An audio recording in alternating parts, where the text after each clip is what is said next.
Assalamualaikum warahmatullahi wabarakatuh. Perkenalkan, nama saya Juli Agil Saputra, NIM 22087139. Baik, sini saya akan mempresentasikan hasil tugas saya yang berjudul tentang pemberian feedback dalam pembelajaran serta perbedaan individu dan kesiapan belajar dengan kinerja mandiri, bermutu, dan terukur.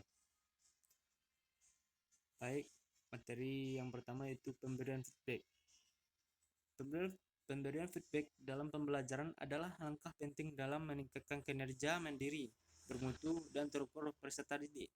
Namun, perbedaan individu dan tingkat kesiapan belajar akan mempengaruhi efektivitas dari proses pemberian feedback. Pertama, analisis kebutuhan individu.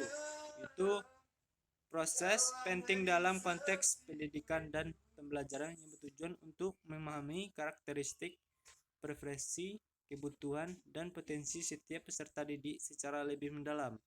Ini membantu pendidik atau instruktur untuk merancang pengalaman pembelajaran yang lebih efektif dan sesuai dengan peserta didik tersebut. Materi yang kedua itu pahami tujuan pembelajaran. Ada beberapa. Yang pertama itu review materi dan kurikulum. Yang kedua, identifikasi tujuan institusional. Yang ketiga, hubungkan tujuan dengan standar. Yang keempat, pertimbangkan tingkat kesulitan. Yang kelima, buat daftar tujuan pembelajarannya. Yang keenam, prioritaskan tujuan. Yang ketujuh, konsultasikan dengan rekan sejawat.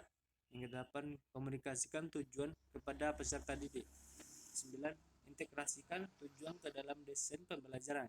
Yang ke-10, evaluasi dan koreksi. 11, refleksi dan revisi. Yang ke-12 yaitu pertimbangan aspek non-akademik. Materi yang ketiga yaitu teknik pemberian feedback yang efektif. Itu yang pertama dengan memberikan feedback yang spesifik dan konstruktif. Jelaskan dengan jelas apa yang telah dilakukan dengan baik dan area yang perlu ditingkatkan. Teknik yang kedua itu gunakan bahasa yang positif dan mendukung untuk memotivasi peserta didik tersebut.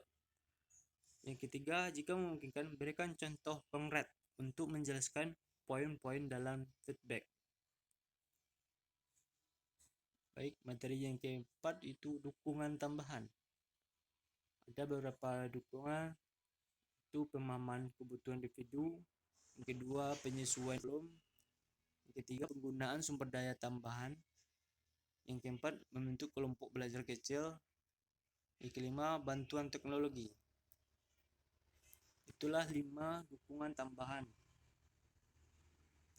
Materi selanjutnya itu yang kelima, evaluasi hasil dan perbaikan. Yang pertama itu evaluasi dampak feedback terhadap kinerja peserta didik. Apakah mereka mampu mencapai tujuan pembelajaran? Apakah ada perbaikan yang signifikan? Yang kedua, gunakan hasil evaluasi untuk terus meningkatkan proses pemberian feedback. Baik, itulah hasil presentasi saya. Lebih dan kurangnya saya mohon maaf. Saya sudahi dengan Assalamualaikum warahmatullahi wabarakatuh.